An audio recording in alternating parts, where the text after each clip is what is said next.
I'm Henry Louis Gates Jr. We are people of resilience. No matter what happens, we fight through the pain. We protect our traditions. We uphold our excellence. So let's protect our lives with vaccines we can trust. We can do this. To learn more about COVID-19 vaccines, visit cdc.gov/coronavirus. Brought to you by the U.S. Department of Health and Human Services.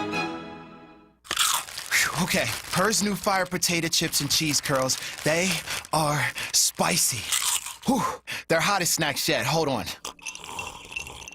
Whew. But you know, it's not just heat. There's some nice sweet and savory stuff going on too. Ooh, there's that heat again. It burns, but it burns so tasty.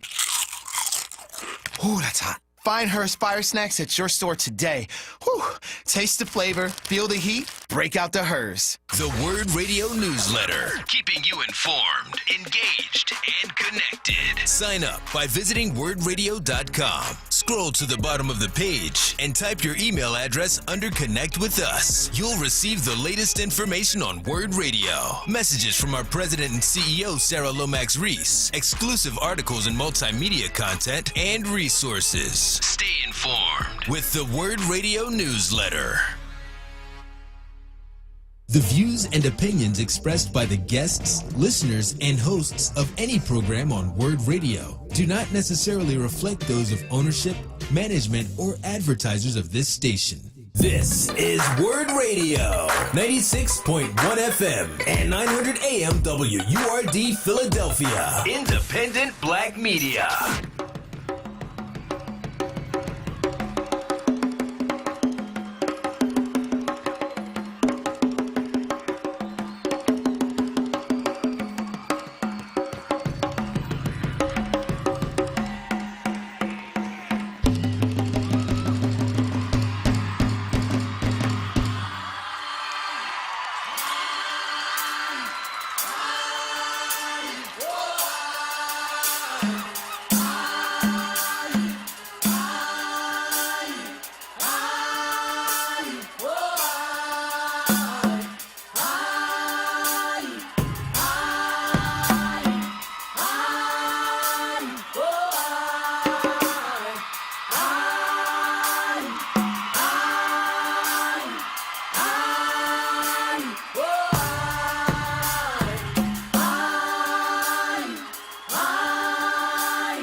Jumbo. Jumbo means how you doing? What's up? See, Jumbo. Everything is good. Everything is good. Jumbo, see, Jumbo. My name is Nasheed Ali. I'm the storyteller for peace inside Black life. Because inside Black life, we got to have peace, y'all. We got to have peace within ourselves. We have to have peace within our community. Our self extends from inside of us to inside of our community to inside the world because we're universal. We are the one. And when you hear me play this harmonica around this time of the evening on Sundays, I play it in honor of my grandfather, Pop Grow Something, because he taught me all the stories that I know. He taught me how to play this juice harp. Juice harp, that's what I call it because it's got a lot of power. It can make people smile. It can make people laugh. It could bring us together as a people.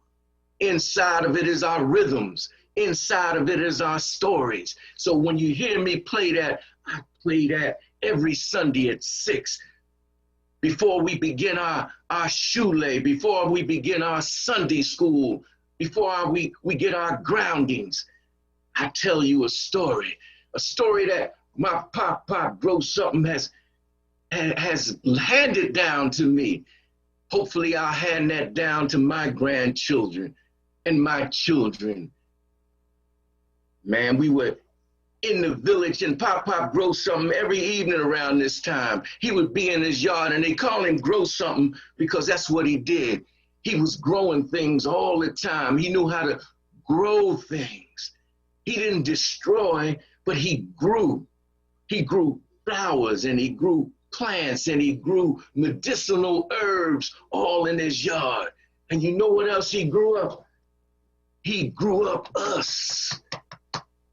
He grew us up to be men and women with character. And every Sunday at 6 o'clock, especially around this time, springtime, he would be in his yard tending to the tree that he planted a year ago. It was almost a year and a month ago. He planted what he called the tree of knowledge.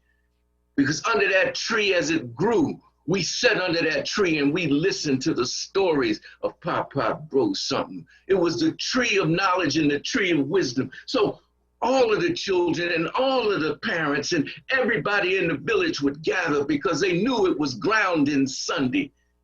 And Pop Grow Something would kick it off with a story because he would take requests. He said, is there any requests for stories? And the village would say, yeah, tell us an Anansi story. Anansi, you know who Anansi is. Kwaku Anansi is his name. Kwaku Anansi is stories that we told as a people that came with us when they stole us from our motherland. We remembered our stories and we remembered who we were and we remembered the stories of Kwaku Anansi.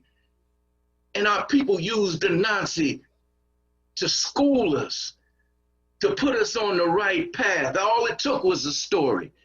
And we think about that story. And when we thought about that story, we'd be on the right path.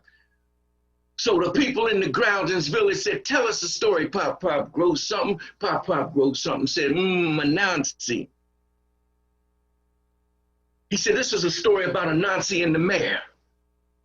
He said, every village has a head, and this village had a mayor. And the mayor was looking for someone so he could promote that someone, anybody. And the person that he wanted to promote had to be clever. And they had to seem like they had the people's interests in mind without spending a whole lot of money. So Anansi's name came up. And he called Anansi in for a meeting. He said, Anansi, get me Anansi, get me the spider in here. Because all Anansi's supervisors had written good reports about him. Anansi had been a judge and he was a good judge and he had been an inspector. a merchant inspector, an L&I inspector, and he did a good job there. And he called him in. And the Nazi came into the big office. It was a big office. And he bowed to the mayor. He said, I'm at your service. I'm your servant, mayor. What can I do for you? The mayor said, I heard good things about you.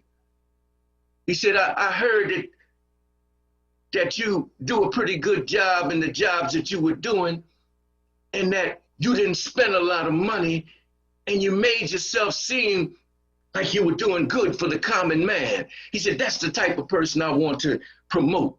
He said, I want to promote you, Anansi. He said, well, what type of jobs do you have open?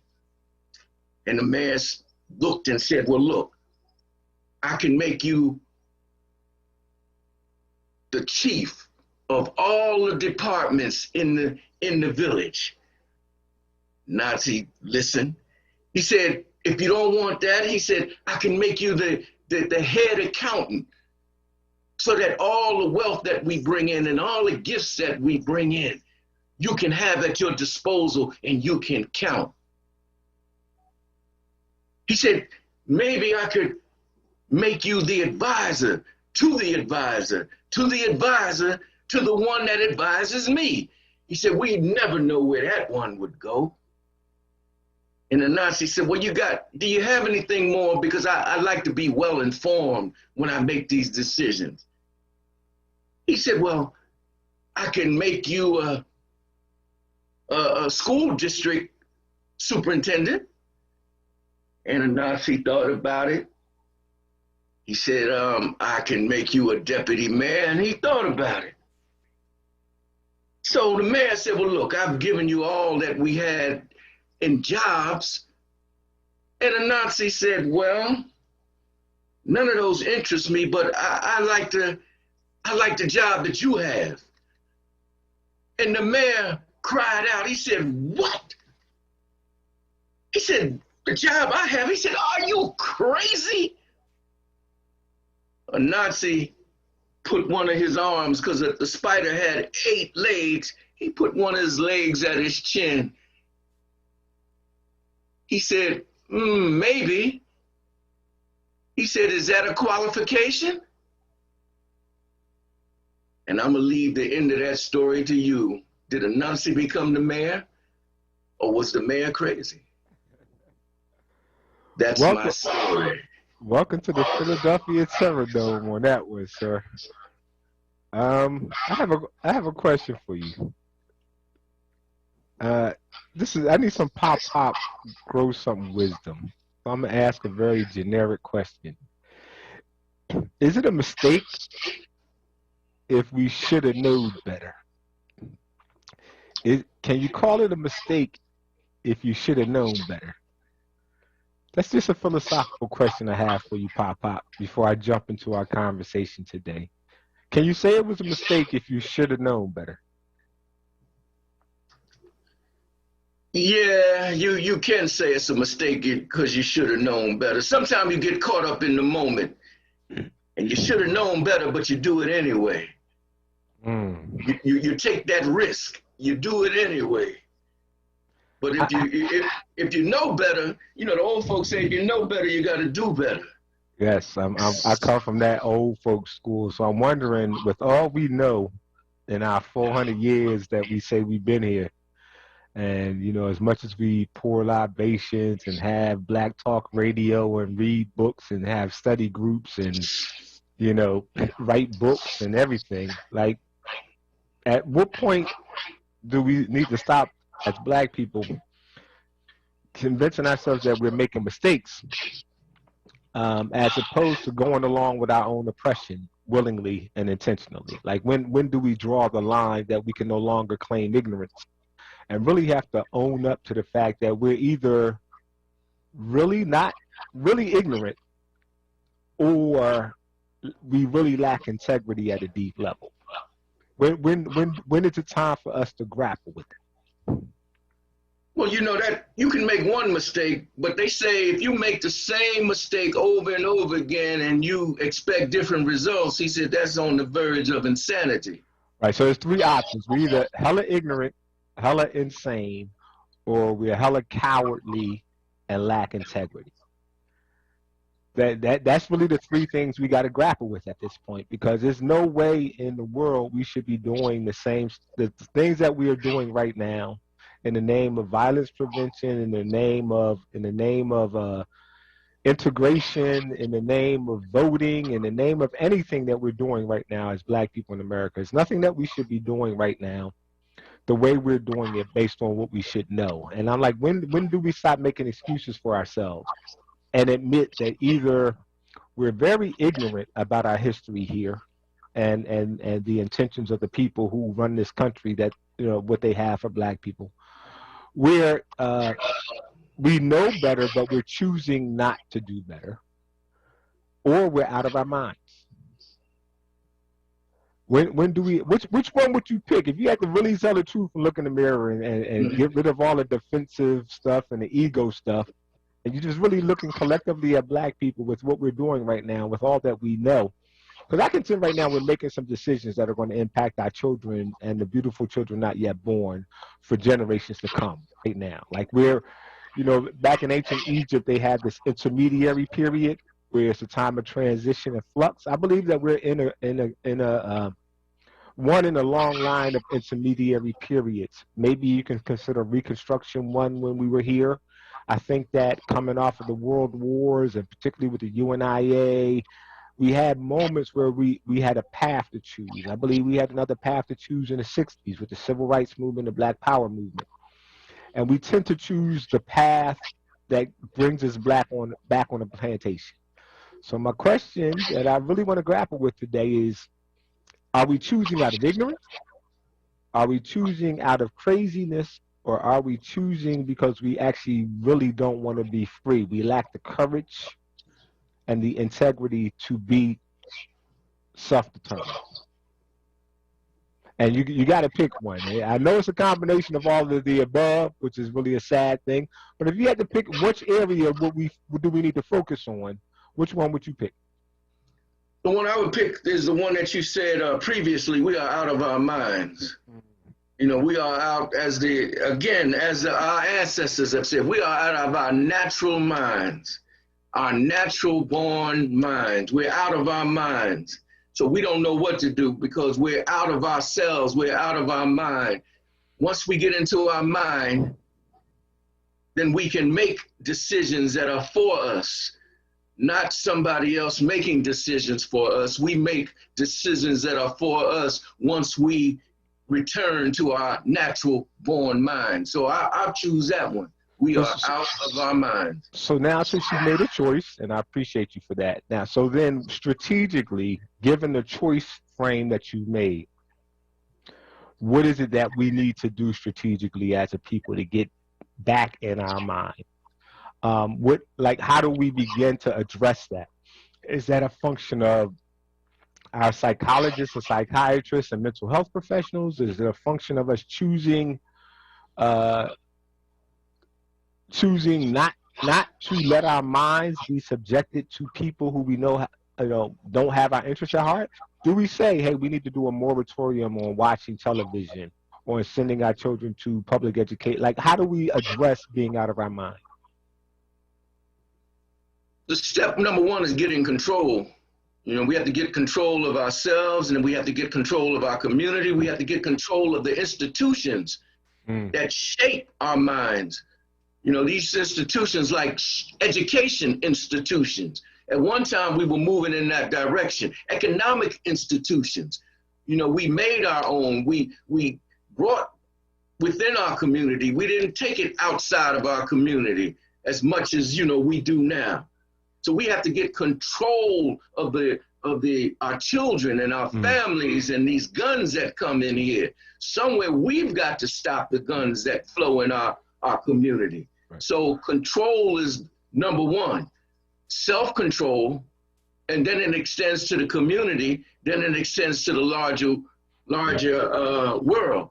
So we have to hold our heads high, get that pride that we once had, pride in our output, pride in what we did, pride in our creativity, and keep it and claim it. Don't give it away and let somebody else use it against us. We Okay. have to get control. All right, Pop, I thank you for answering. That's my question for people today. You got to choose, unless you can tell me another path forward, and I'm open to that. But we can't any longer choose. I don't think we could choose ignorance, but I'm going to keep that there as a pathway. Are we acting out of ignorance? Are we acting out of cowardice and lack of integrity? Or are we acting out of craziness, given the decisions that we are making, the repeated mistakes that are no longer mistakes if you keep repeating them? That's the point I'm trying to make to us as a people. We can't claim mistake anymore. We got to claim something else, because what we're doing right now, we're not doing out of mistakes. We're doing intentionally. We're repeating these mistakes over and over, and we know the outcomes, and we're willing to hand these outcomes down to our children. So when we come back, join in, pick a pathway. Not only tell us which pathway it is it ignorance, is it cowardice, or is it craziness? But also, what's the solution? How do we address the diagnosis that you offer, just strategically, not a big action plan? I'm not asking for an agenda. I'm just asking, how do we begin to address ignorance if it's ignorance, or craziness if it's craziness, or cowardice and lack of integrity if it's that? But I want to put this in a context, y'all. And I'm gonna just step into it and call it what it is. I think I'm gonna tell you which one I think it is. I'm gonna read some things into the record, and then I'm gonna open up the conversation in this first hour. And then in the 7 o'clock hour, I'm gonna return to where we left off on Friday, and that is for the love of Black children, a covenant and a pledge. I think we need to start really talking into that space. Everybody around us is talking about our children and our people as if we're problems to be solved, issues to be dealt with, devils to be tamed, or whatever frame they want to put on it. And I think that we in the Black community have fallen into that trap. We don't speak aspirationally and intentionally about what it is that we want to bring to our people. You always hear me say we bring Black life, liberation, independence, freedom, and empowerment. I stand on those words. I pull words from our tradition. Amen, Ashe, Aibobo, Ibibi Fahodie, Amanla. They mean power and freedom, and to make it so, have to begin to speak in that declarative voice once again. Right now, we're speaking in the voice of people who still in our minds believe we are enslaved and to be led by other people's agendas. It's 2021. It's time to break those shackles willingly. Break those shackles off of our minds, our hearts, our spirits, our intentions, and our purpose.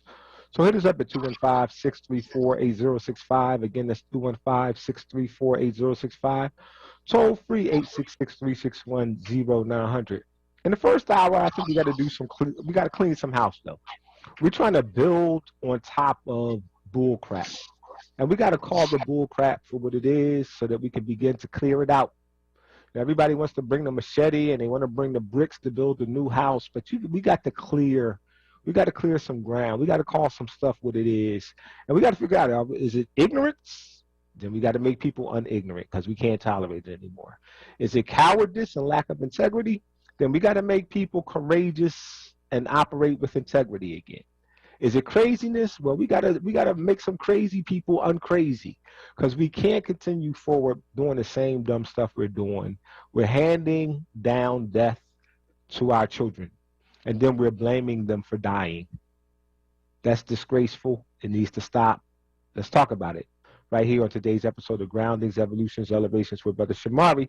Pop. We will talk with you at the end of the show. Thank you as always, Brother Nasheed Ali. Coming up on the commercial break. When we come back, we're going to hop to the phone lines. Let's get the conversation brewing. Talk to you after these messages. COVID vaccines are here, and Black physicians and scientists help to develop them. So I feel good about getting the vaccine. And with new forms of the virus now spreading, I know we need to keep up everything we're already doing. Masking up, keeping that 6-foot distance, and avoiding crowds. COVID's been doubly tough on us, so let's double down to take it down. We can do this. Learn more about getting the vaccine and slowing the spread at cdc.gov/coronavirus. Brought to you by the U.S. Department of Health and Human Services. Need to replace your Social Security card? In most states, you can request one online with a My Social Security account. A My Social Security account gives you secure access to your personal earnings history and benefit status. You can also get a proof of income letter, estimate and apply for benefits, and more. Save time. Go online. Open a My Social Security account at ssa.gov/myaccount. Social Security. Securing today and tomorrow. Produced at U.S. taxpayer expense. Want the latest in Word swag? Check out the shop tab on WURDradio.com. Hoodies, tees, and more in a variety of colors. The shop tab on WURDradio.com. Show the world that you're all about black. Talk Media. Hello, this is Councilmember Kendra Brooks. I'm calling with important information about COVID-19 vaccines. In the coming weeks, all Philadelphians over the age of 16 will be eligible for vaccination. However, you must be registered with the city to get vaccinated. Register today at www.phila.gov and fill out the vaccine interest form or email covid@phila.gov. If you cannot complete the online form, call 311 to get registered. Your information is confidential. Get registered today. Thank you. At Bank of America, we believe in the power of collaboration to create jobs and fuel economic opportunity. That's why we're working with local organizations to help people get the skills they need and build a growing pipeline of talent. I'm Jim Dever, Bank of America Greater Philadelphia Market President. Our partnership with Philadelphia Youth Network is just one way we're taking action to help more members of our community. What would you like the power to do? Bank of America N.A. member FDIC, equal credit opportunity lender. Groundings with Brother Shamari right now on Word Radio and WURDradio.com.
And welcome back to Groundings, Evolutions, Elevations with Brother Shamari. That is a song, Omo Doo Doo Black Child by the group Black Motion. Y'all heard me play it Friday. You've heard me play it before. And if you weren't listening on Friday, just a quick reminder, because we're going to pick up this conversation in the 7 o'clock hour. For the love of black children, we were making a pledge, y'all. And I'm a post a pledge on what do we call that? Facebook Live. But I will read it into the record so you can get some time to think about it, because I think we need to start talking more affirmatively about what we pledge to do for our children. We're talking from a reactive, ignorant, cowardly, crazy space right now. Like we're scared to declare our authenticity, our power, our blackness, our purpose. It's like, how do we get reduced to this? I don't get it. We let people come in, and they can literally tell us right in front of our faces that they mean us no good, that they plan to harm us, that it's all hands on deck, and they're going to crush us. I mean, they're literally telling us in our face. I'm in my neighborhood. I don't know about your neighborhood. I'm watching all these police all of a sudden on the streets. The Derek Chauvin trial ain't even coming to trial until next week as far as a decision, but they got cops getting overtime patrolling the neighborhoods already. I'm telling you, they spending your $1.6 billion that the city of Philadelphia got from its COVID relief or whatever it got $1.6 billion for. Your police officers are out there right now claiming their overtime, digging into that money which was raised on behalf of Black suffering and Black misery. As usual, when does something stop being a mistake? When do we just say, oh, you know what, we're ignorant and we're too immature and ignorant to govern ourselves. So here, you do it for us. You tell us what to do. Are we too crazy? Are we just so out of our minds that we're not fit to govern ourselves and have our own authority? So we need other people who are just as out of their mind, who mean us no good to govern us? Or are we just straight up cowards who lack integrity and are willing to sell out our ancestors and our children and our children's future for what we believe will be a couple of dollars? I think we got to grapple with that. And maybe there's another way. Maybe there's another option. Feel free to let me know. I don't know everything. Maybe you have a fourth or a fifth or sixth path forward. I'm willing to entertain that. But right now, I think we got to wrestle with the fact that it's one of those three realities, and we've allowed ourselves to be trifling a little too long. Black child, Omo Dudu, and the beautiful ones not yet born. From a foundation of Black love with a commitment to Black loyalty, we pledge to bring you Black life, liberation, independence, freedom, and empowerment. We pledge to you on this day, and from this day onward, that we will develop our minds, our bodies, our families, our spaces, our culture, and dare I say our power to deliver and assure that you will experience, fill in the blank, from this day forward, and never experience, fill in the blank, again from this day forward. To this end, we will work to restore what? What is it that we have to restore in the village to make sure that we bring that pledge to bear on behalf of Black children? We're going to focus on Black children today, y'all, but guess what? We also owe it to our elders. We have to make another pledge. We have to atone. We allowed this culture to create a situation that really literally decimated Black eldership in 2020 and into 2021. We should know better by now. We should know we're in a terror dome. We should know we're in a space where people mean us no good. We can't blame other people for not looking out for us. We can't do it. We got to take this purpose, we got to take this reality into our own hands and deliver to our people a new day. We're in an intermediary period, and the outcome of that period is solely contingent upon us and what we bring to bear and bring forward. Your thoughts, 215-634-8065, toll free 866-361-0900. Let's go to the phone lines. Welcome, Reverend Joe Williams. Greetings. Good evening, Brother Tamari. I want to thank God and thank you for this opportunity. A mind is a terrible thing to waste. And you, the Reverend Professor and Francis Gross Wellesley, get it. You get it. And the root cause of this whole problem is a white woman. Why do you think they castrated Dr. George Washington Carver when he was only 12 years old? A family took him in and raised him to be a playmate with their daughter, but they castrated him. It's all about that. Now, one of these days when you ever have a panel, I'll give you the rest of it. I'm trying to encourage people to, I think it's going to be on tonight at 9 o'clock, the black woman who sued the Ku Klux Klan and down in Mobile, Alabama, and won. I was down there at the time. I've been trying to get this in to tell you this. I was down there when it happened, and they killed one black disc jockey at the station that we were being interviewed on because they had a white girlfriend. So this whole thing is about that white woman, you know. So, before you hang up, though, sir, ignorance, craziness, cowardice. Which one of those three is the biggest cause of our condition today in 2021? Cowardness. Okay. We got one for cowardice. We got one for craziness. I'm keeping tally because I want to know. All right, I appreciate it, sir. We got to figure out how we get. You. Keep the faith. Stay strong. Bye-bye. All right. That is Reverend Joe Williams. Thank you. Let's go to Maurice, Southwest Philadelphia. Greetings. Shamari. Yes. How you doing today? I'm doing pretty good. I'm in a somber mood, but I'm actually pretty energized. You know, I go back to when I first met you back in the day, going by Eric Grimes.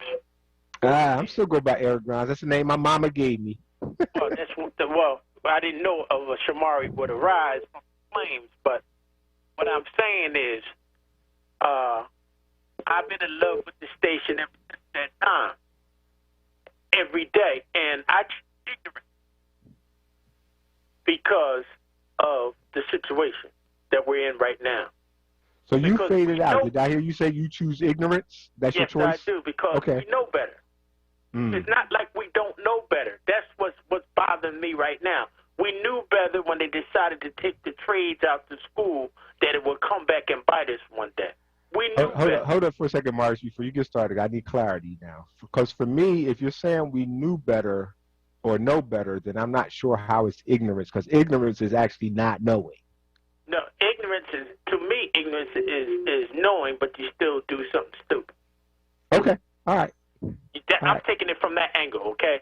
I got you. I'm going to let you slide with it, because for me, ignorance... I just modified it a little bit. All Okay, right. so we understand each other. I modified it because I've been preaching this ever since it started. Okay. When I first heard that Bach was closed, I said, what are they doing? You could go to the school, leave out of high school, and get a job. But they convinced us black folks that, no, you don't need trades.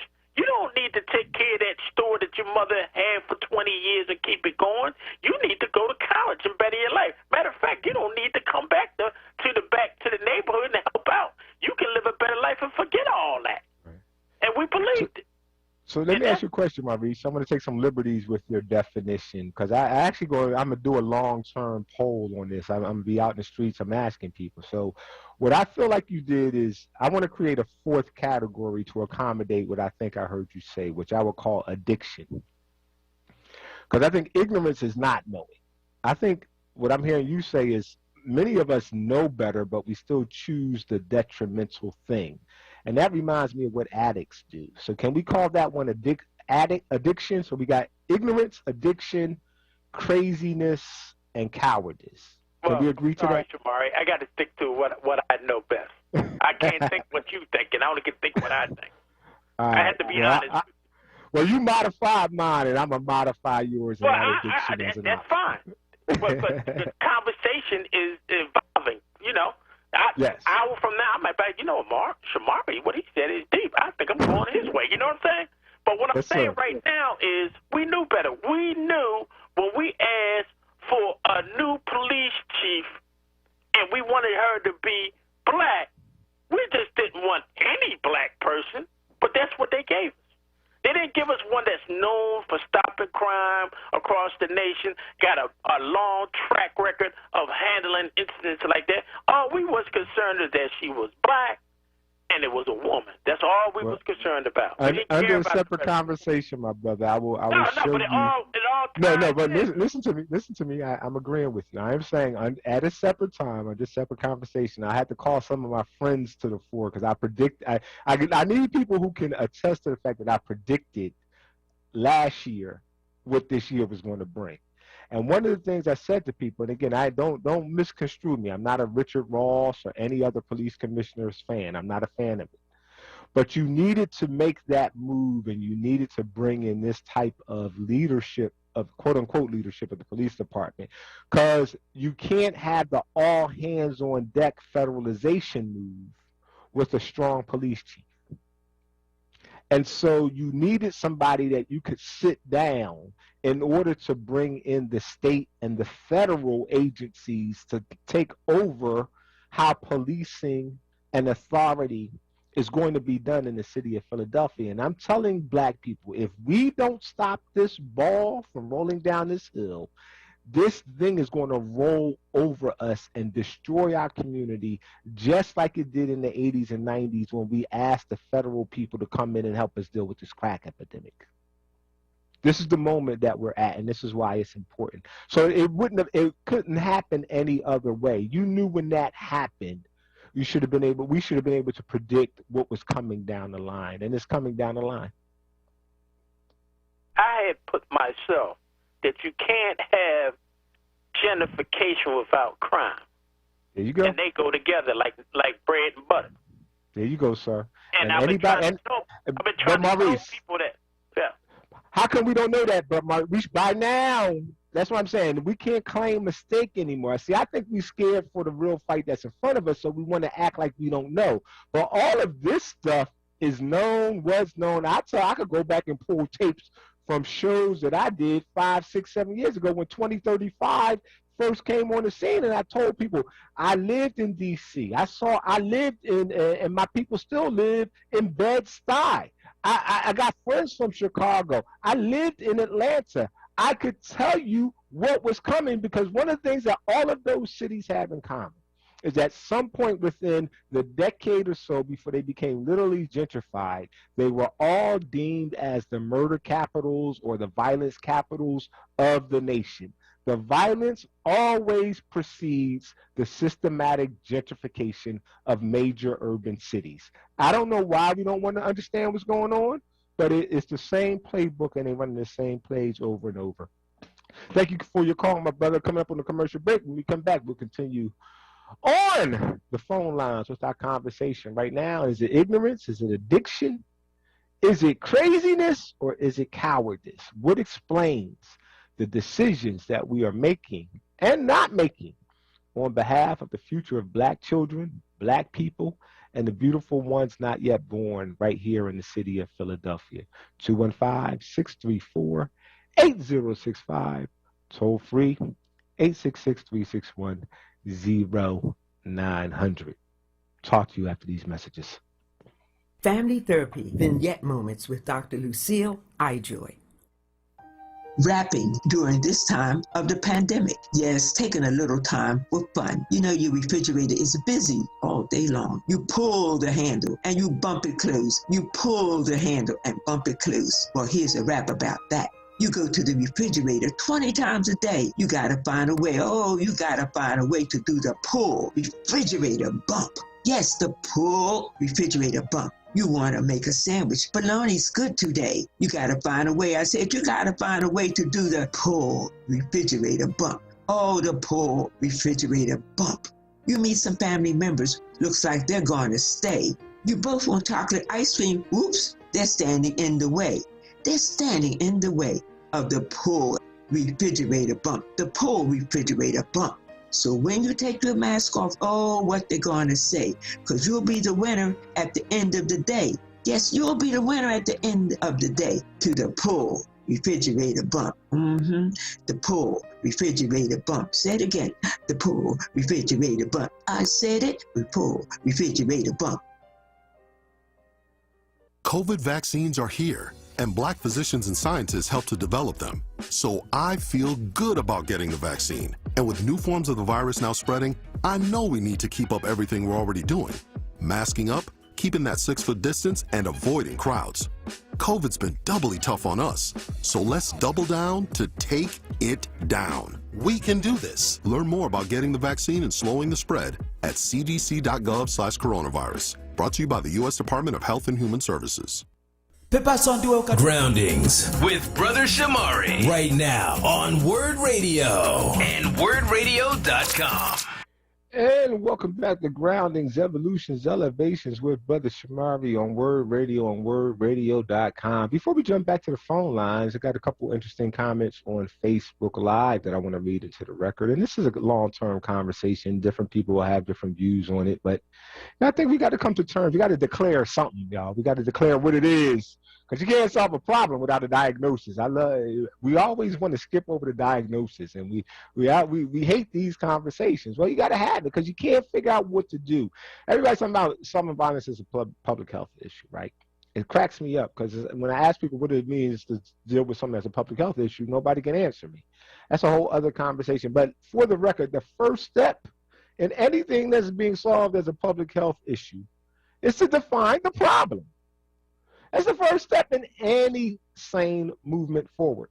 So we want to keep skipping around this issue, but we running like chickens with our head cut off because we don't have a very clear sense of you can't put a strategy forward if you don't have a clear problem or a clear diagnosis. So I just want to read some things into the record and continue to have our conversation. You don't have to agree with me. It's all good. But we need to have a conversation, and that's what I'm here for. I ain't scared. I ain't running from nobody. I ain't running from the reality that we got to deal with.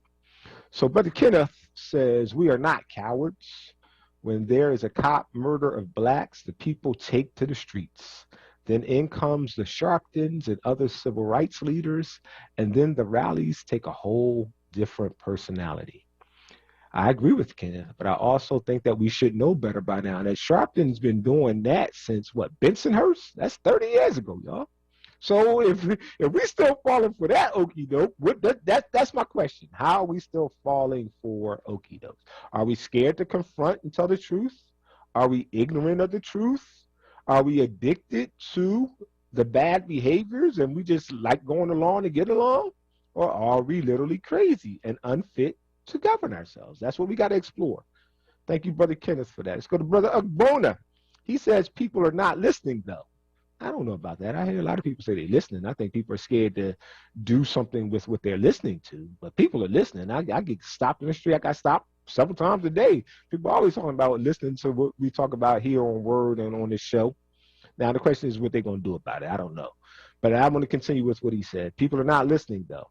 The point of the matter is that there has to be better messaging to get to the people, and also direction. I agree with you there, and that's what we're trying to seek. The direction can't come without the diagnosis, though. Just telling people what's going on is not going to get them in the mindset of doing what they should do.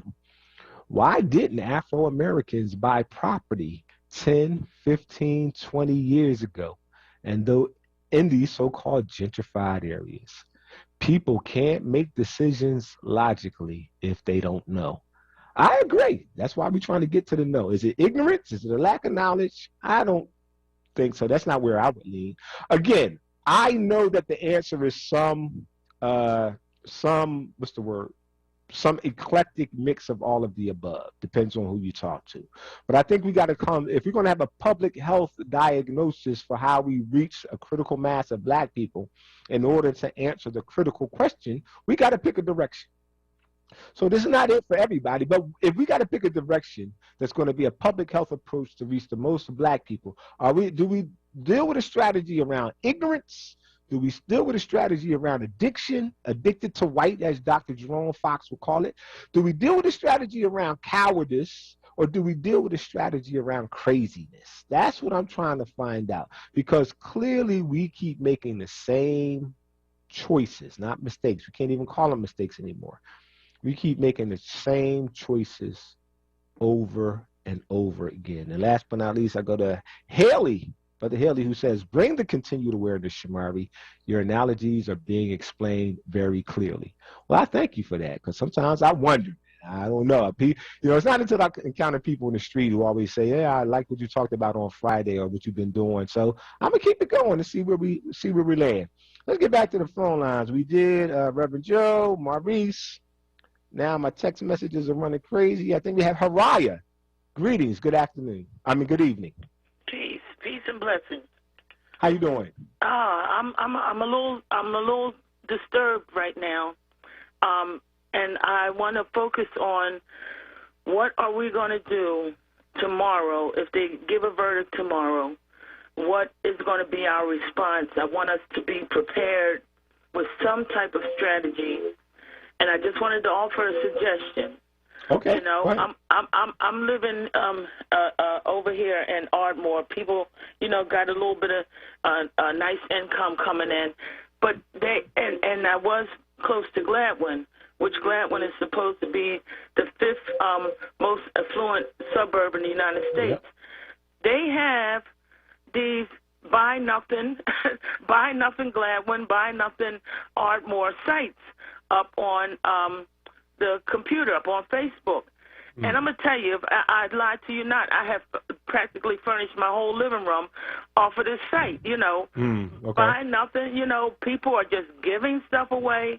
So I wanted to make a suggestion that we start within our cities with a Buy Nothing Black People, and each city divide the page up into 8 sections. You know, like if we're doing Philadelphia, you got about 8 different sections, because the purpose is that whatever the person needs or whatever you're offering, they don't have to go too far to get it. But we need to shut this thing down economically, and I think the Buy Nothing path is a good way to start. I don't say it's the end-all, the be-all, you know, but for the next week or so, whatever this verdict is going to be, or just do it just because they just killing.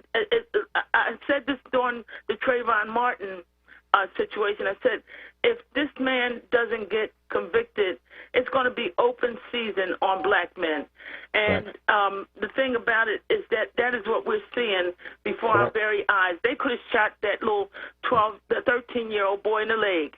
Okay? He is not experienced. He's no challenge to a trained police officer, even if he did have a gun.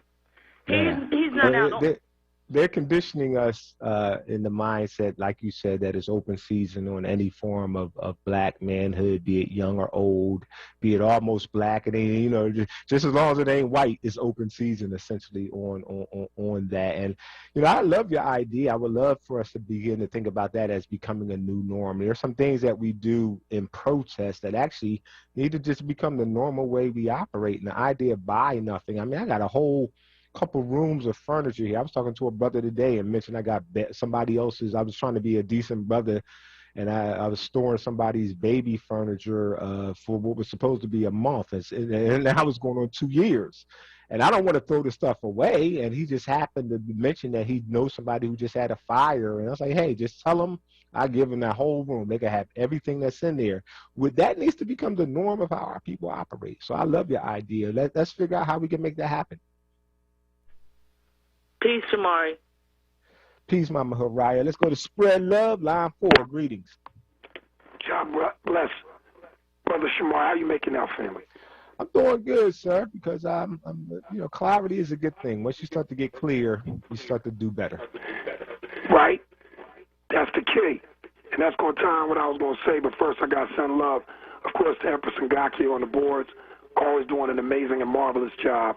The entire WRD family, everyone suffering, everyone in grief, everyone working to do better, and everyone incarcerated, especially incarcerated falsely, free Mumia. Yeah. But right on. And bless first Pop Know Something for that story about a Nazi. That joint banging. Yeah, that was Pop Grow Something. You're not Pop Know Something to the end of the show. I apologize. Pop Grow Something and Pop Know Something. There you go. Every part we got it covered, front to end and in the middle. And God bless Empress Araya. That was a great idea, Empress. Yes. Because that's what we lack, camaraderie. That's why we're falling apart. Our camaraderie got destroyed based on our identity getting destroyed. And then you got delusion. You know what I mean? Mm-hmm. As a matter of fact, there's scriptural reference. Wait. So are you adding delusion to the choice options? Well, I guess it's in there somewhere. I'll say that the choice option would be not only delusion, but beguilement, bewitching. Right. Well, you know what I'll do is I'll keep that as part of craziness, because that'll drive you crazy being deluded all the time. So I'll put that in the family with craziness, a form of when I say craziness, it's just a clouded consciousness. So I'll put delusion in that category. Yeah, because that's what causes you not to be self-aware, and that's why John Christ said, "Without Him, we scatter." With Him we gather. And I ain't talking about the false image of the white dude. I'm talking about the black man, Jah Christ. Praises and pure majesty of King Ali Selassie, Jah. Rastafari, Empress Manet. It's like the parable of the sower. You remember that from the scripture. He said some people, they just ain't going to care. Some people, they going to get it, but as soon as it gets tough, they going to jump ship. Some people going to get it, but the deceitfulness of riches, the cares of the world, and I'm going to say pleasure, feeling good as opposed to doing good, going to get the best of them. But then he said some people going to get it, and they going to bear fruit. So my advice to everybody, when you with somebody that get it, work with them. When you with people that don't get it, keep your distance because they susceptible. Right.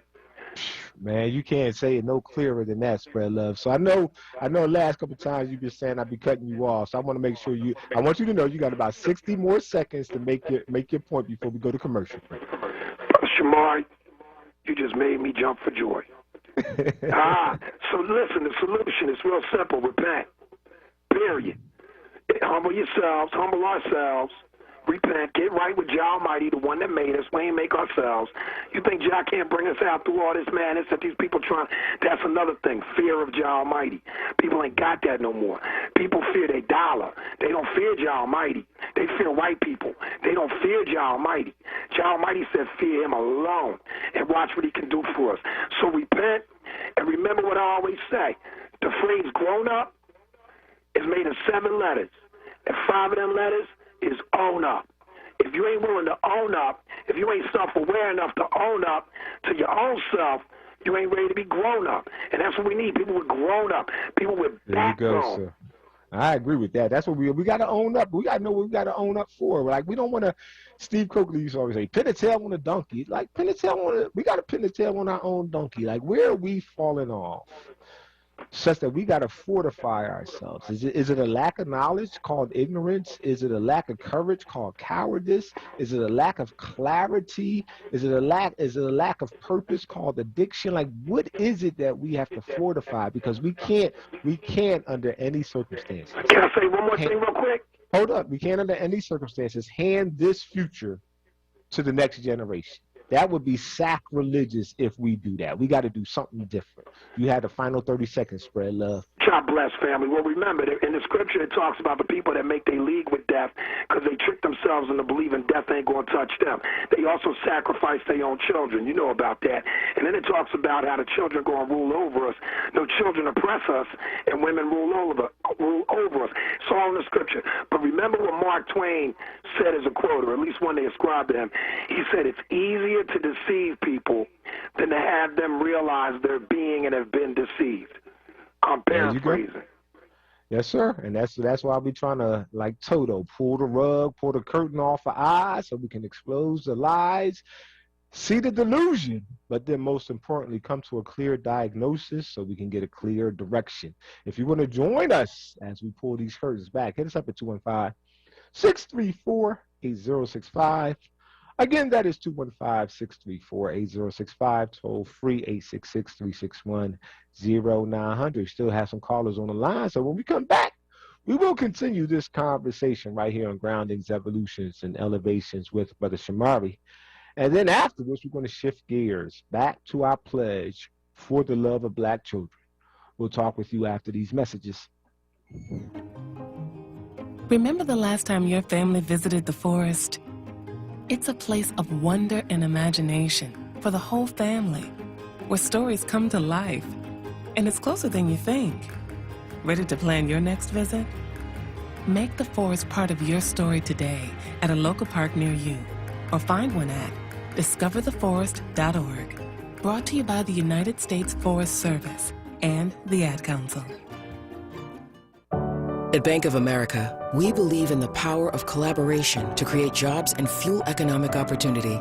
That's why we're working with local organizations to help people get the skills they need and build a growing pipeline of talent. I'm Jim Dever, Bank of America, Greater Philadelphia Market President. Our partnership with Philadelphia Youth Network is just one way we're taking action to help more members of our community. What would you like the power to do? Bank of America N.A., member FDIC, Equal Credit Opportunity Lender. You probably heard it before, but one of the best ways to stay safe from COVID is by avoiding crowds. That's better. Also, when you're out in public, make sure you stay 6 feet away from strangers or people you don't live with. It's okay to say, "Can I have some space, please?" Well, it's going to be a beautiful sunny day today, and we can expect much. If you're gonna have a get-together with friends and family, have it outside. And remember to keep those 6 feet of social distance. And last but not least, wear a mask that covers your nose and mouth with no gaps. They slow the spread of COVID or new forms of the virus called variants. And make sure you get your vaccine when it's your turn. We're all out here trying our best, and it's making a difference. We just gotta keep it up. We can do this. To learn more about slowing the spread, visit cdc.gov/coronavirus. Brought to you by the U.S. Department of Health and Human Services. Groundings with Brother Shamari right now on WURD Radio and WURDRadio.com. And welcome back to Groundings. Y'all know we're about a year plus in with Groundings, and I'm still trying to figure out what that brother is saying. I think it's French, Pe Passon, Duo, whatever. Anybody, if you know, let me know, because he might be cursing me out for all I know. I could be having a trailer or a liner where the guy is actually calling me a name and I wouldn't know. So if you know a little, if you know a little French or whatever, just let me know. Just let me know what the brother's saying. I like the way it sounds, but I want to make sure it's affirmative.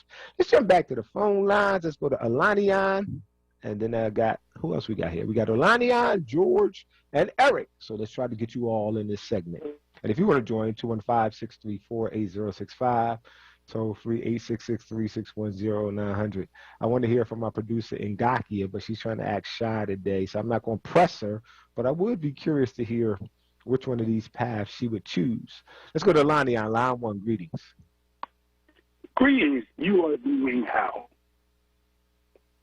I think I'm doing good. If that's, I like the first option that you gave. I'm gonna go through the rest real quickly. We have been conditioned to being minors, to being considered as being minors. So a lot of us have a minor mentality, and we'll assimilate to whatever they tell us to assimilate to. Yes. So which one? Wait, which one is that? So is that a craziness? Or is that courage? Is that ignorance? Yeah, craziness. Yes, I would consider that craziness. I like the idea of addiction, such as addiction to failure and to not trying. Ignorance of history, yes. But the one I choose the most is there's a fear of stepping out the box, of being normal. Negroes. Yeah. That's right. So you said fear. So you go with cowardice. Yes. All right. Yeah, that's the one I choose, to be honest with you, sir. I haven't put my vote in, but I believe we have a crisis of courage that's been with us actually probably since about the 70s. After we saw what happened with Malcolm and Dr. King and COINTELPRO, even more recently in this city with MOVE, I think we have a crisis of courage. We don't have the same fortitude and courage and perseverance that our ancestors handed down to us. And I think we're going to hand that down to our children if we don't course correct. And the dollar bill makes it harder because a lot of people are fear not having their job or the money they need to buy the car or whatever. Yeah. So well, I'm used to being. I've chosen this. I always had a thing once I came into the culture. I said I don't want to have anything that they could take that I fear that they could take, and I don't want them to have anything that I desire. Because as long as I can hold that space, then I can hold on to my integrity. And that's so. I think that too many of us, though, we don't want to give up the comfort that we got. We know some generation is going to have to decide to be uncomfortable so that our children and their children can be powerful. Some generation is going to have to make that choice, and our generation right now is not showing our willingness to be the generation to be uncomfortable so that our children and their children can be powerful.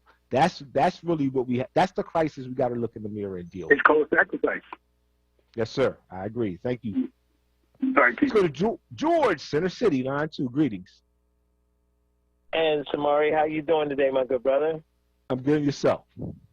Hey, you know what? You're one of the few that are left as what we call in this business of radio that stay true to what they say. And you are what I consider black. You don't pretend to be anything other than that. You know, you're true to what you say, your teachings and all. You know, a lot of them we got fake in the game. You know, they just sitting there pretending to be black, but they can't wait to get that honorary white card. Let me man, jump you can't waffle, man. I particularly when you have a platform like this, as major or minor as it is, man, the last thing we can have, and I don't care whether people agree with me or not, but the highest compliment people can always give me is that I'm a man of my word. I stick to what I believe in, and that's my integrity. And I think that that's what we have to bring to these kind of platforms, man. And we got too many opinionated wafflers with major platforms and microphones causing confusion in the village. Well, you know, and that's why Sundays and the days you're here, you correct a lot of things that go on through the week that is bad. You know, I agree with Maurice on most of the things he was saying. If people understand what he's saying, is that what is there left to tear up here? I mean, we lost most of our pharmacies. We lost most of our stores that are in our neighborhoods. You got to remember, the last time we had this, the pandemic came right after that. So it cost the city close to $1 billion in insurance, because when they went to court, they showed the film of the commissioner and her people standing there while people were loading up their cars. And the judge say, okay, explain to me, what do you suggest I do here? I mean, it's obvious that the insurance companies are saying you didn't do anything, and the police commissioner is standing there. So Well, the challenge you're going to have, my brother, if our people end up on the streets breaking up stuff and protesting, I don't care what name you put on it, looting, rioting, social justice march, I don't care.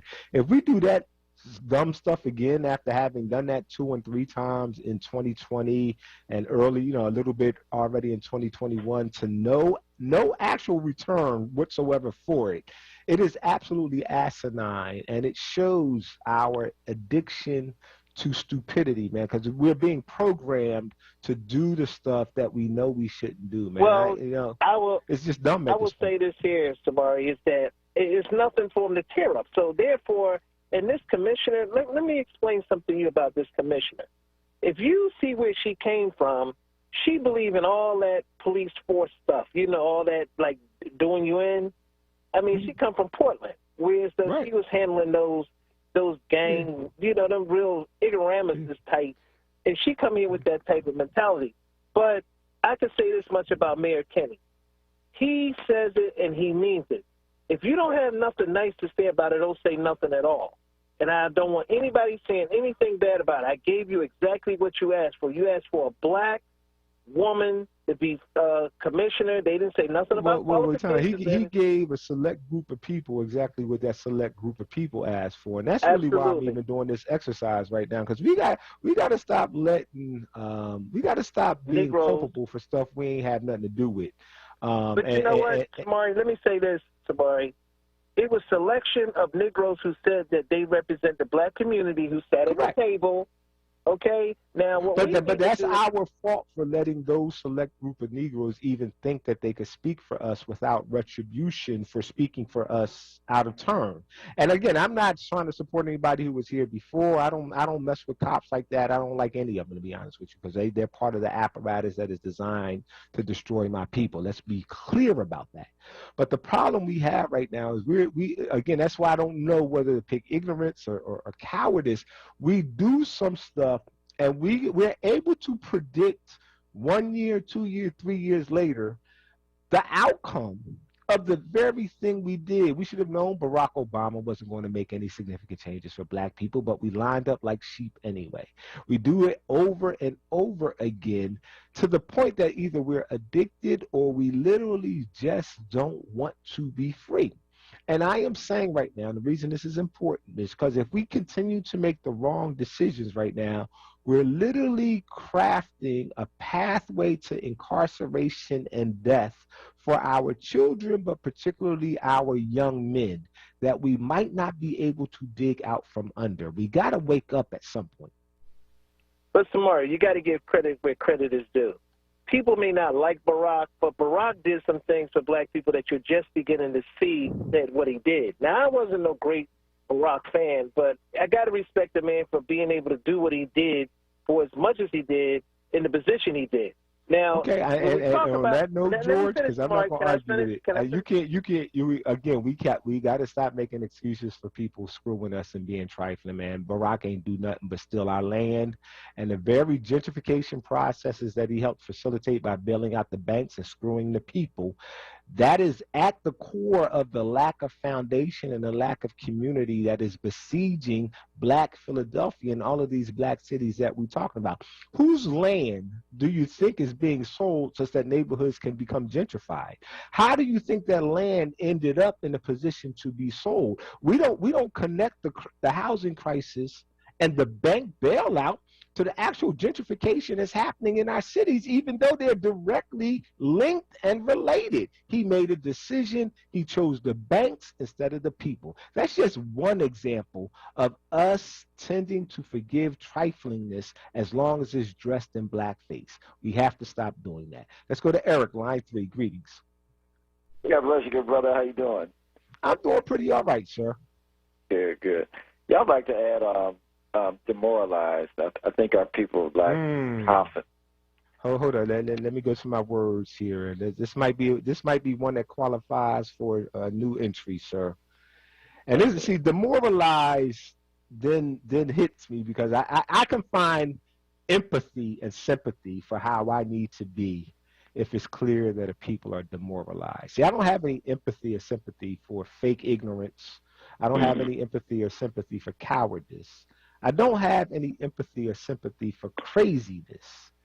And I don't have any for the addiction thing. But I can have a little empathy for demoralized. And I think I got to add that. Okay. Demoralized makes the cut, brother. Talk a little bit more about it. Yeah, the people who just really don't believe or have the confidence that they can make any actual changes in their community. Therefore, they said, what's the point? You know, they just give up, don't expect anything to happen, and therefore just sit back and let other people do what they want to do with them. As long as it has some comfortability to it, they're just going to let somebody else come and do what they want to do to them. Here's my challenge, and talk with me because I know you do this kind of work for a living, and I respect your opinion. I think our young people are clearly demoralized, and I think part of their demoralization is because they know that they can't look to the adults and the elders of their village to stand strong for them. Do you think that goes for people? Let's put youth at 30. Does this demoralization carry across the lifespan for you, or is I give our young people a pass because I believe that their energy is an energy of demoralization, but I believe they're demoralized because we betrayed them, to be honest with you. Right. Yeah.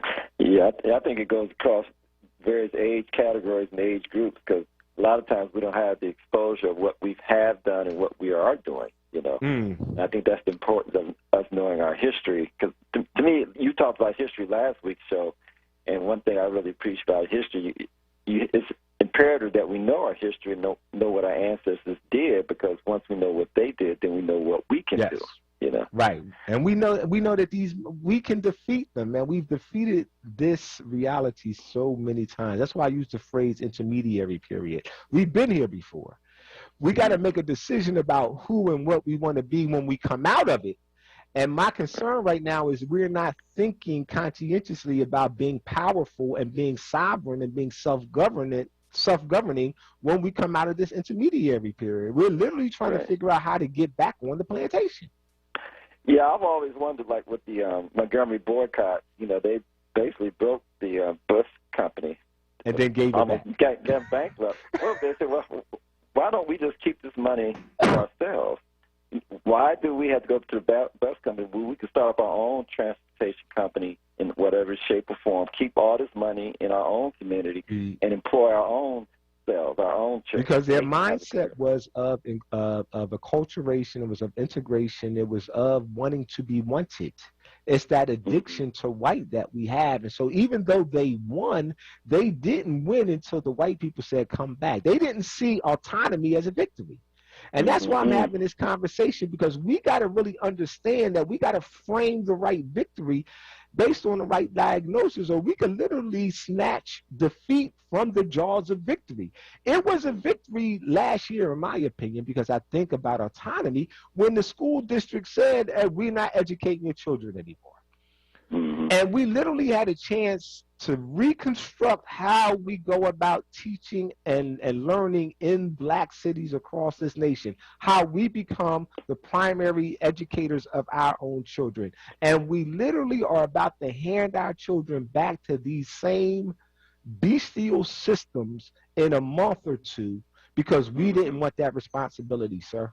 Montgomery Bus Boycott 2021. There you go. Right. So I agree with you, but I think that that's demoralization. But I like what you offer, because I think that what I'm hearing you say is demoralization as a function of our ignorance of the fact that we have, and we should write our minds to defeating our enemies. Right, exactly, and that we can do it. I appreciate you, Brother E, as always, and I appreciate your support, brother. Thank you. God bless. Take it now. All right, as phone lines are piling up, so I'm going to continue with the callers. Let's go to Rick, Germany, line 4. Greetings. Greetings, Brother Shamari. How you doing? I'm fair to middling today. I got two major points. First of all, I took last week the first shot in the Pfizer vaccine. Okay. And I wanted your audience to know that, as much as I've been critical of where the virus came from, I took the vaccine, and the second shot may indeed kill me, but I'm taking it. So explain that. Explain that thinking to me. If you actually think like that, what would make you choose that? I have 2 seniors in my household, and if it works at all, I want to give them the best chance at life for continued life. So, okay. All right. Black doctors are pushing the vaccine.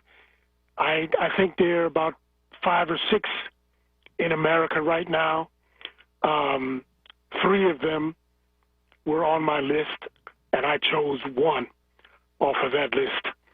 My second point is a question to you. The young boy, the 13-year-old in Chicago who got shot. Yes. What do you say about the adult or the gangster who gave him the gun to run with in the first place? Number one, to be honest with you, I don't know enough about the case. What I understand is, though, when he got shot, he was not in possession of a gun. So, okay, but he was running with a gun before he ditched the gun. Somebody gave him that gun to run with, so he would get the lesser charge in a criminal system. Right, and of course, I would think that person is in alignment with everything I'm talking about. I think that our children are right now, or in that case, I won't call them our children, but children in general are right now victimized by the adults who should have authority over them. We are literally doing some of the most heinous, some of the most dehumanizing, some of the most just ridiculous stuff in the name of, and I don't know what it's in the name of, to be honest with you. I think people are out of their minds. I think people are crazy, but I think that we have a psychology that preys on our young people instead of seeing our young people as sacred, and that is our obligation to deliver them something better. So if you ask me what I think about anybody that would put a child in that situation, I mean, it should be quite obvious what I would think about them. That being said, we live in a culture, American culture cannibalizes young people. When we wrote Why Our Children Hate Us, that was the whole premise of the book, is that if we're not careful as Black people, we will become complicit in the cannibalization and the sacrifice of our own children. That was written 15 years ago. It's 2021. We're living in that time right now. And if it's going to change, it's going to be up to us. Unfortunately, right now, I don't see the signs that we're about to get our minds right, our souls right, our spirits right, our purpose right, to make this change. I hope that answers your question. I don't know if it does, but I think I did. Let's go to Keith, line 1. Greetings. Yeah, how you doing, Shamar? How you doing? All right.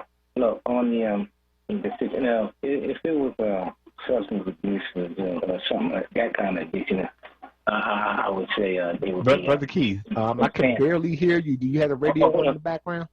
Let me turn you up. Hold on. Yeah. Okay. Okay. Can you hear me now? Yeah, much better. A little better. Okay. Yes. All right. Okay. All right. Yeah. What I was saying, if it was about addiction, like as far as substance abuse, then I would say it would be crazy, you know. But people aren't crazy out here. No, but you could be addicted to ideas. You could be addicted to pain. You could be addicted to giving pain or receiving pain. Yeah, sure, I understand. But you know, what we're dealing with are people. The real deal is it's illusion. It's all about it's about illusion on our people's part, and it's delusional craziness on their part. We're dealing with a bunch of crazy people, and we're losing the fall for thinking they doing something for us. That's what the deal is. Illusion on our part, delusion on their part. I appreciate that. I agree with you. I agree with you. I can't deny it right now. We caught up in eyes, and we addicted to being in eyes right now, and we need a lightning bolt of clarity so that we can develop like I said, a correct diagnosis and a new direction. Let's go to Bobby, line 2. Greetings. Greetings, Bobby. Hi, how are you? I'm doing pretty okay. The young lady that called in and said that we as a people should freeze spending money, I would love to get in contact with her. And, you know, the thing is, we didn't create money, right? We as a people. Right. So I think, because I was thinking, that little boy's 13. How about if we did 13 days of not spending money? You know what I mean? I say we should do 365 days of not spending money, but we got to start somewhere, so I'm with you. Yeah, we got to bring us in slowly. I don't believe in talking negative. Yeah, I don't believe in talking negative about my people. I think enough people take care of that department. So what I'm saying is that for somebody to come up with a real message to the United States capitalism, right? I'm thinking that if we as a people freeze, I mean, we need to get together, whoever it is, and choose a time period and make it a consecutive 13 days plus for all the murdering of our people. I was listening today, and I'm going to let you go. I think I heard it on WURD, but I'm not absolutely sure that they meaning the power that to be, is talking about having arrest black men, in particular, if they see a black man spitting on the earth. Come on. I mean, they have the apparatus in place. We invited it in. Yeah, but before you hang up, Miss Bobby, though, because I want to do. I think you sparked an idea. The person who called, her name is Mama Haraya. I'm trying to figure out how we can coordinate, because often somebody had called before and said oftentimes there are great ideas that get spoken about on a show on WURD, but we never have an apparatus in place to actually turn the idea into something that's actual. So here's what I propose, and then if people want to coordinate through me, let's figure this out. So Mama Haraya, hopefully you're still listening. Mama Bobby, you're still on the phone. Whoever else is interested, I think we need to declare I'm a fan of Malcolm X, so I'm going to start May 19th through Juneteenth. Now, for the record, so that everybody's clear, y'all know I don't really celebrate Juneteenth. But for the sake of making this happen, I just want to pick Juneteenth. So May 19th to June 19th. See how that works out? Malcolm X's birthday to Juneteenth. Let's do 30-day campaign of what you all just said, not spending money, not buying, making sure we're bartering and supporting each other. I have access to people who can set up the technological and other apparatus to facilitate this. If you're interested, please email me at brothershamari@WURDradio.com. When I say if you're interested, I'm talking to Mama Haraya, I'm talking to Mama Bobby, and whoever else thinks that that's a good idea that we can start. Because I want to give us time to plan it, such that from May 19th, in honor of Malcolm X's birthday, through Juneteenth, we can create a 30-day campaign where we're literally withdrawing our money from this economy and at the same time creating an exchange of goods and services locally for Black people so that we can support one another, for us, by us. If you're interested in being a part of that, hit me up at brothershamari@WURDradio.com. I will coordinate it if Mama Haraya and Mama Bobby are interested in making it happen, I want to put that out there because I believe that that's a great idea, and I don't want it to hit the ground without having legs to run with. Are you still there, Mama Bobby? If not, I think we're up on the commercial break. When we come back, I'm going to shift gears. For the love of black children, y'all, I've posted the pledge on the Facebook page.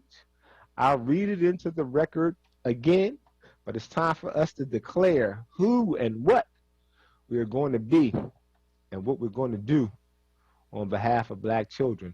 Brother Ugbona, I hope you're out there and listening, man, because I know you have expertise in this work. I see you on Facebook Live, but I think that your expertise can be instrumental in helping us set up this type of exchange that Mama Haraya brought to us. So if you're interested, my brother, please hit me up, because I definitely appreciate the knowledge base that you could bring in helping us formulate this idea. From a foundation of black love with a commitment to black loyalty, we bring black life, liberation, independence, freedom, and empowerment. We pledge to you on this day and from this day forward that we will develop our minds, bodies, families, spaces, and culture to deliver and assure you, black child, will experience blank and never experience blank from this day forward.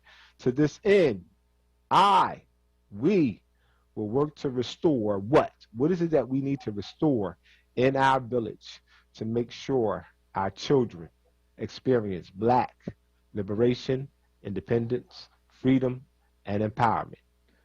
Hit me up, 215-634-8065, toll free 866-361-0900. We will talk with you after these messages. Hi, this is Councilmember Derek Green with new information about COVID vaccines. Soon, all Philadelphians over the age of 16 will be eligible for vaccination. However, you must be registered with the city to get vaccinated. Register today at phila.gov and fill out the vaccine interest form or email covid@phila.gov. If you can't complete the form, call 311 to get registered. Your information is confidential. We all want a healthier, better Philadelphia. Get registered today. Groundings with Brother Shamari right now on WURD Radio and WURDradio.com. And welcome back to Groundings, Evolutions, Elevations with Brother Shamari. Came back a lot faster than I was expecting. So let me go to these Facebook comments, y'all, because I'm liking the energy that's coming here. I want to read some more into the records. And then I'll either jump back to the phone lines or I'll jump into For the Love of Black Children, something that's going to be an ongoing process for me. Brother Zen, actually, Brother Kasahu says, rise and shine, Brother Shamari. And then Brother Zen says, craziness and ignorance, problems we got to address. Ignorance because we don't want to learn who we are. Craziness because those other folks ain't never going to respect us. I agree with you there. Brother Zen also adds that he believes we need to get out of our own way and educate ourselves in our ancient ways, our African ways, the way we thought before we came into contact with the European and the white man. Brother Kasahu says something that I agree with strongly. He says after their war on drugs, the code was broken, and the code was to protect family and community. And now the boys on our corners are anti-family, anti-community, because the black family structure has been prisonerized, and the killing is a byproduct of the war on drugs from the beginning. I agree with you 100% on that, sir. And that's why we got to bring the stability and the structure of the family back to the work that we're doing, the black family, the African family. Dr. Elena Fontes says, sounds wonderful. I don't know what sounds wonderful, but it's always good to hear that something sounds wonderful. Mama Haraya says, yes, she gave her phone number. She thinks that this is an excellent way for us to spend our energy, so it sounds like she's in on moving this idea forward. Yeah, and then somebody, Brother Forrest says, we finally get to the essence of the solution. Restore the Black Wall Streets. All right, y'all, let me do this for the record. I wanted to do this earlier. I didn't. I feel like I shouldn't do it, but I'm going to do it. I want y'all to take this in the spirit that is given. I wrote, and we wrote, Why Our Children Hate Us in 2005, 2006. I want to put into context some of that as we do this work of village building for the love of Black children, because village building is important. But one of the things I want us to grapple with is before we jump right into doing work, there's some spiritual work we need to do. And part of that spiritual work, however you define your spirituality, that's up to you. But we need to atone again. I want to read the pledge from the Million Man March into the record from 1995. Let me do my math. If my math is correct, I believe that's 26 years ago today. I mean, not today, but 26 years ago. That's almost as old as my oldest son. I want y'all to listen to the pledge that over 1 million Black men from all across America made on this day in October in 1985. And then I want us to acknowledge as we look in the mirror that we didn't live up to this pledge. Whether you were there or not, when 1 million Black men voice an affirmation like this, failure is not an option, y'all. And so we got to go back and dust this off. I was not there. But in the spirit of this pledge and the spirit of the fact that over 100 Black men and I will add millions more Black people supported this moment. A similar moment was repeated 2 years later, Million Woman March right here in the city of Philadelphia, millions of Black women. I don't know that they made a pledge. I don't know that atonement was part of their platform. Tavis Smiley in 2006 tried to organize something he called the Covenant with Black America. We got to stop playing with covenants and pledges. When you say them and you affirm them, it is your obligation to make them come into being. We have not done that for the last 26 years. We need to do that. We can't let this ball drop. I want to read. I pledge that from this day forward, I will strive to love my brother as I love myself. I, state your name. From this day forward, so let me state my name. I ain't going to play. I, Eric Keith Grimes, from this day forward, will strive to improve myself spiritually, morally, mentally, socially, politically, and economically for the benefit of myself, my family, and my people. I pledge that I will strive to build businesses, build houses, build hospitals, build factories, and enter into international trade for the good of myself, my family, and my people. Y'all remember saying this? Because I'm sure your children are looking up, our children are looking up and saying, well, where the hell is that stuff? I want to read that again. I pledge. You can't throw pledge out lightly. Pledge obligates you. Once you pledge it, it becomes a duty. Once you pledge it, it becomes an obligation. We owe our people, brothers. We owe our people, sisters. We owe our people, mama, baba, elder. We owe our young people. Let's stop blaming them and let's start delivering on the pledge. I want to remind you, I pledge that I will strive to build businesses, build houses, build hospitals, build factories, and enter into international trade for the good of myself, my family, and my people. And 26 years later, we living in the most gentrified neighborhoods across this nation. I continue.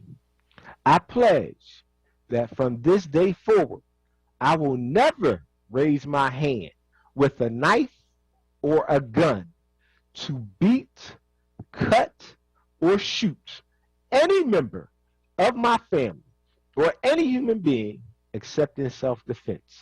I pledge from this day forward, I will never abuse my wife by striking her, disrespecting her, for she is the mother of my children and the producer of our future.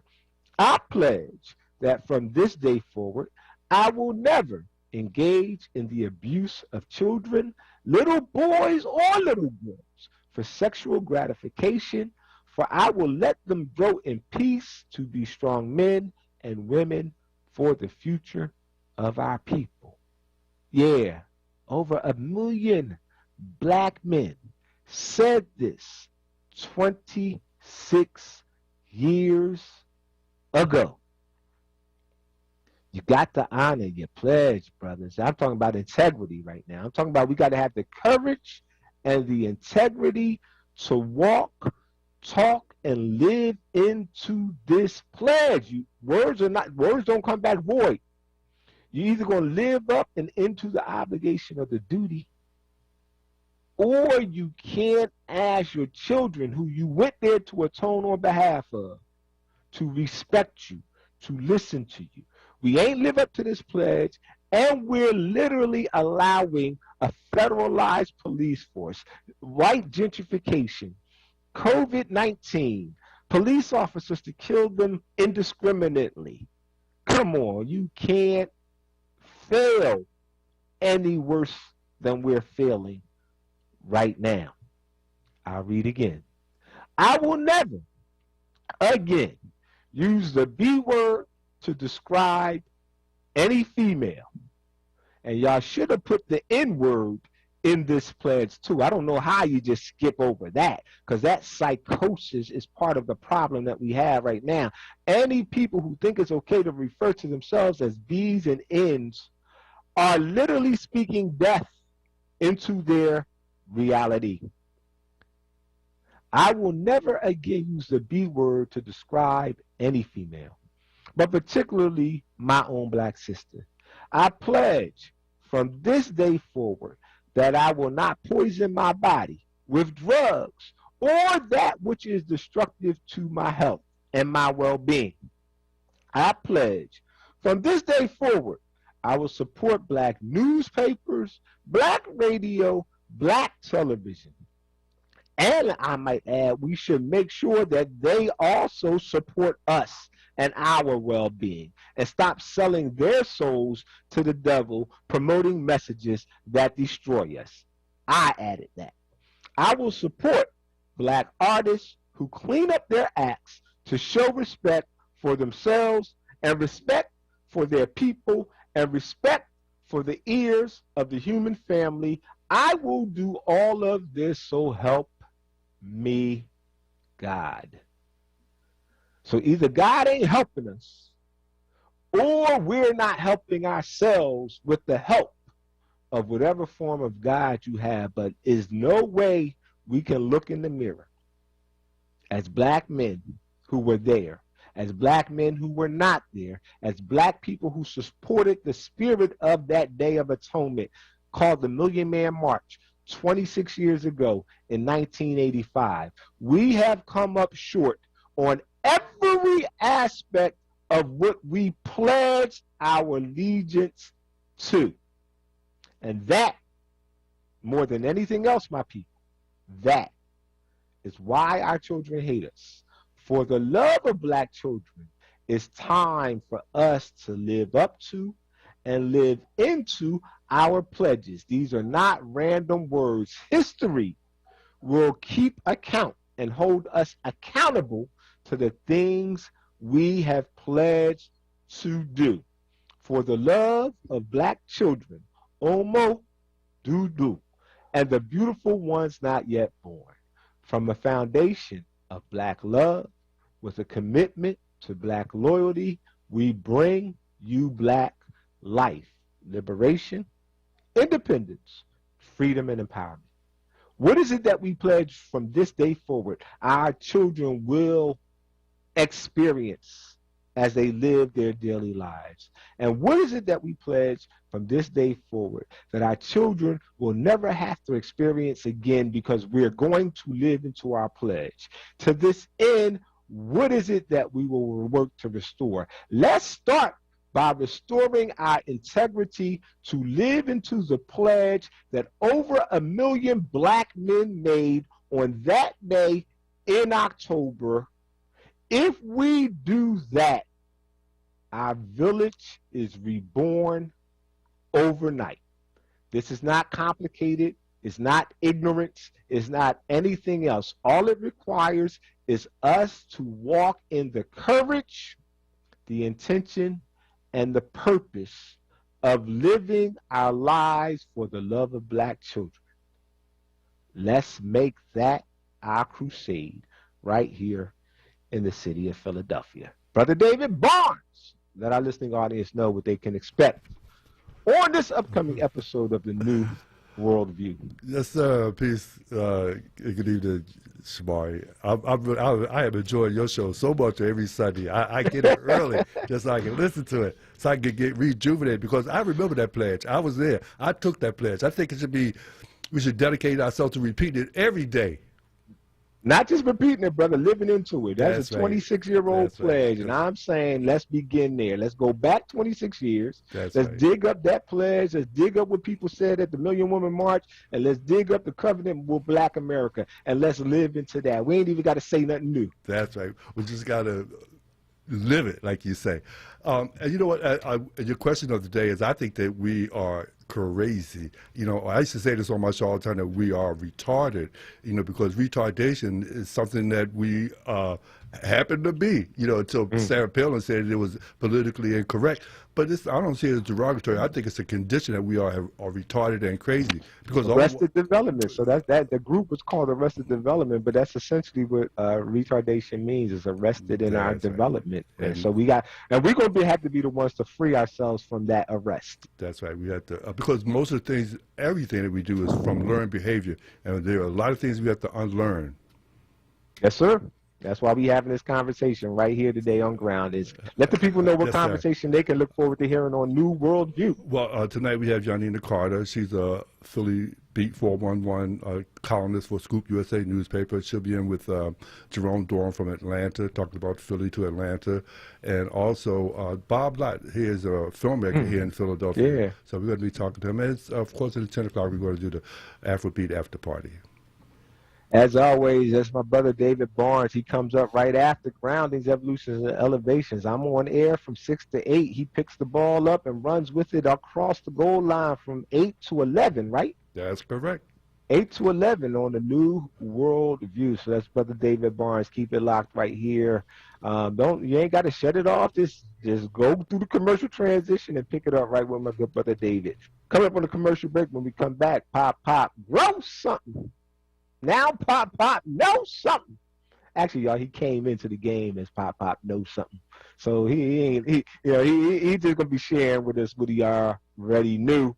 But he's gonna close us out on this episode of Groundings, Evolutions, and Elevations. Y'all remember, for the love of black children, it's time for us to live into our word. We'll talk with you after these messages. The WURD Radio Newsletter, keeping you informed, engaged, and connected. Sign up by visiting WURDradio.com. Scroll to the bottom of the page and type your email address under Connect with Us. You'll receive the latest information on WURD Radio, messages from our president and CEO, Sarah Lomax Reese, exclusive articles and multimedia content, and resources. Stay informed with the WURD Radio Newsletter. I'm Henry Louis Gates Jr. We are people of resilience. No matter what happens, we fight through the pain. We protect our traditions. We uphold our excellence. So let's protect our lives. With vaccines, we can trust. We can do this. To learn more about COVID-19 vaccines, visit cdc.gov/coronavirus. Brought to you by the U.S. Department of Health and Human Services. Groundings with Brother Shamari right now on WURD Radio and WURDradio.com. And welcome back to the final segment of Groundings with Brother Shamari. Just want to read a couple last final Facebook comments before I hand it over to Pop to close us out. Brother Kenneth said, didn't we make a similar pledge at the Million Man March? Yes, Brother Kenneth, that pledge I was reading was actually from the Million Man March. That's where I was picking it up. I was saying 26 years ago, over 1 million brothers gathered in Washington, D.C. and made this pledge.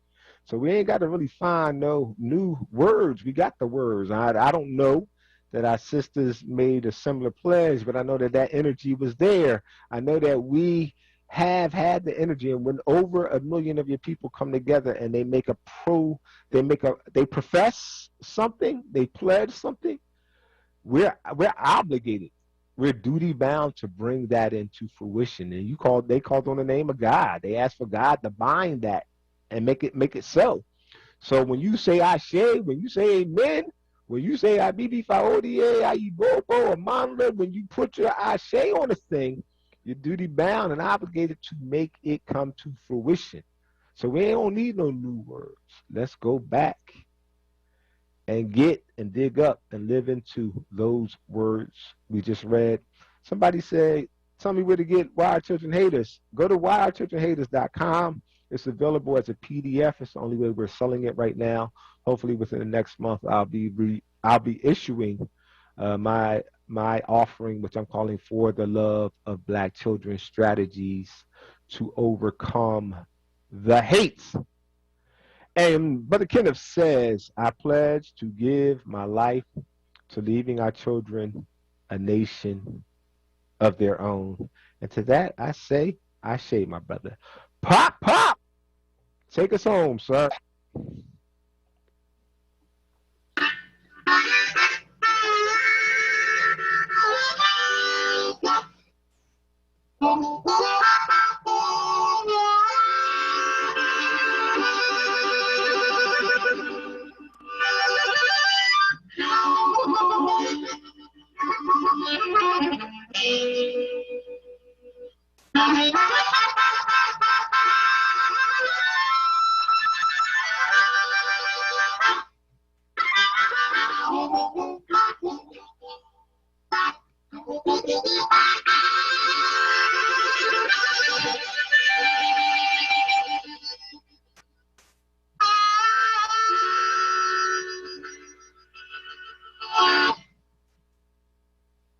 Pop, grow something by the time this groundings is concluded for the night. Phew.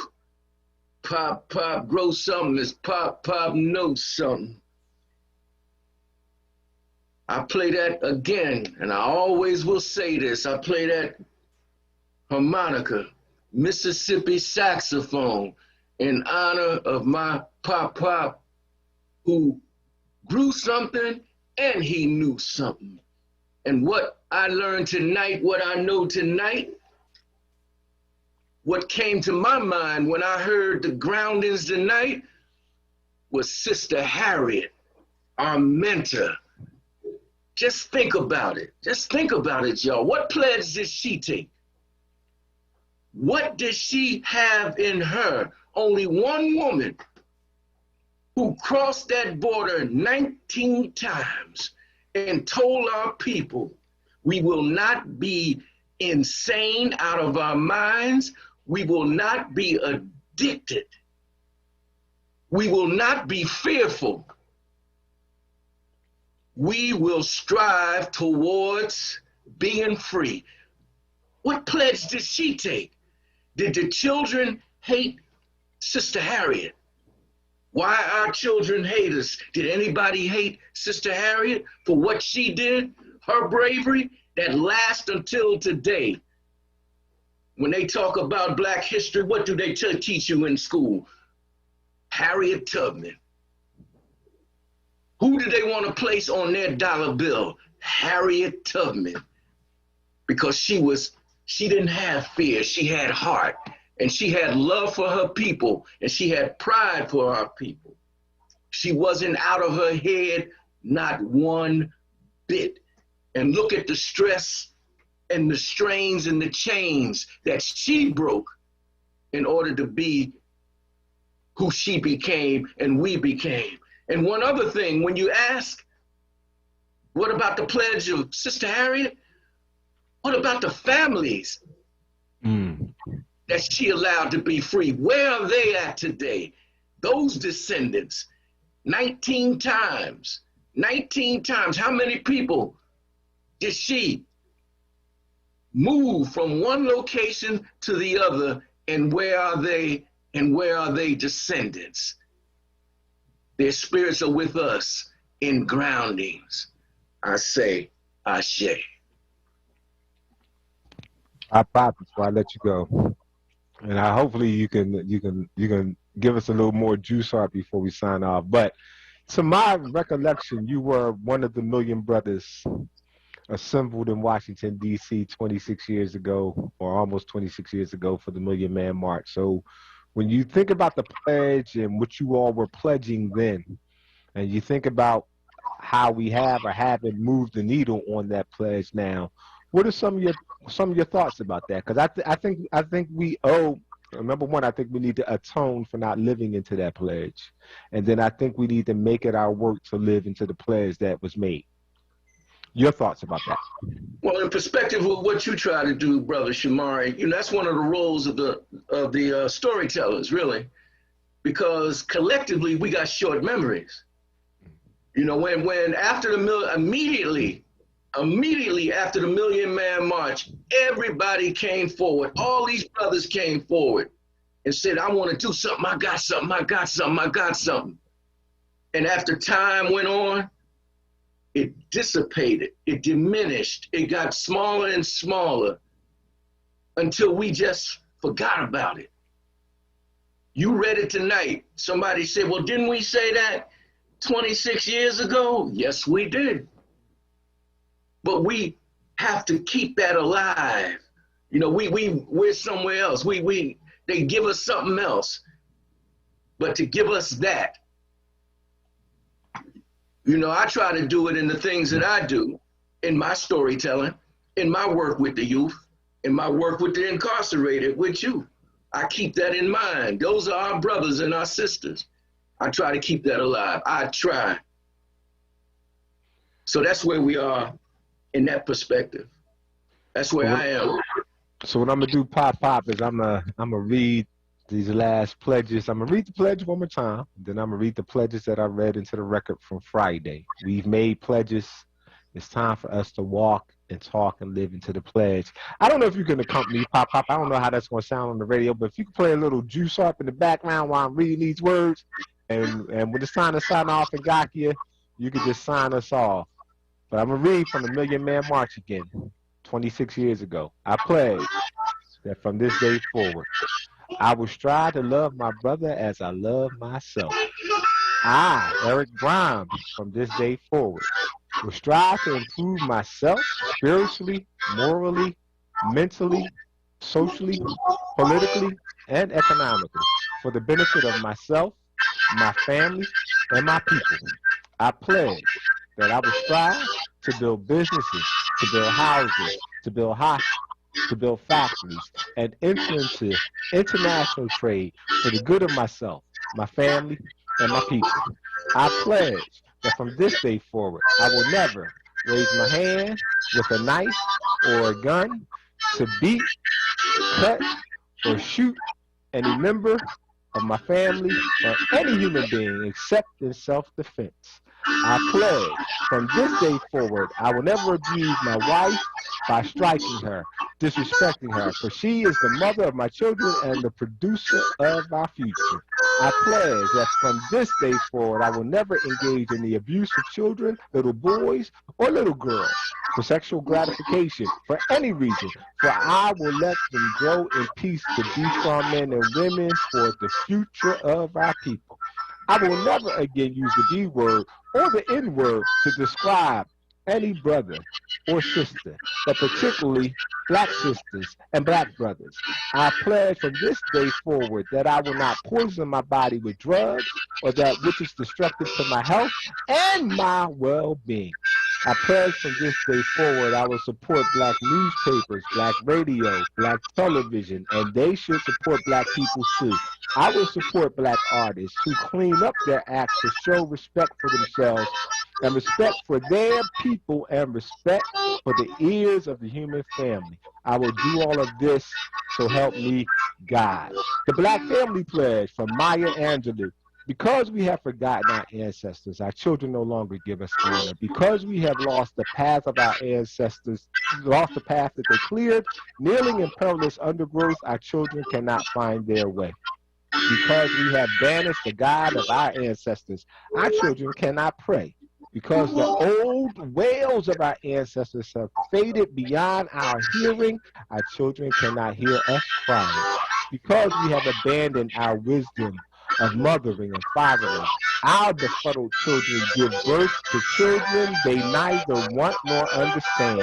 Because we have forgotten how to love, the adversary is within our gates and holds us up to the mirror of the world, shouting, "Regard the loveless." Therefore, we pledge to bind ourselves to one another, to embrace our lowliest, to keep company with our loneliest, to educate our illiterate, to feed our starving, to clothe our ragged, to do all good things, knowing that we are more than keepers of our brothers and sisters. We are our brothers and sisters. In honor of those who toil and implored God with golden tongues, and in gratitude to the same God who brought us out of hopeless desolation, we make this pledge. And this is the Black Child's Pledge as I close out. Because see, when we honor our pledge as family, as brothers and sisters, then our children can pledge their allegiance to my people, Black people. I pledge to develop my mind and body to the greatest extent possible. I will learn all that I can in order to give my best to my people in their struggle for our liberation.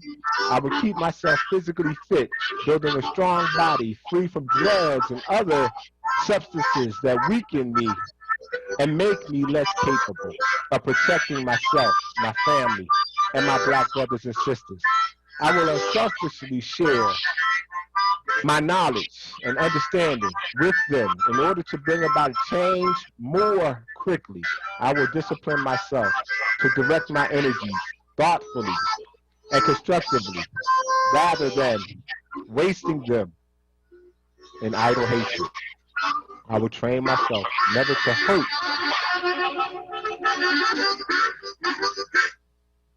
I will train myself never to hurt or allow others to harm my Black brothers and sisters. For I recognize that we need every Black man, woman, and child to be physically, mentally, psychologically strong. These principles I pledge to practice daily and to teach them to others in order to unite my people. Ashe, Amen, Aibobo, Amala, Abibi Fahodie. Peace. Talk to you on Friday. Divine up our cheddar, we gotta get better, united together, we tighter than ever now.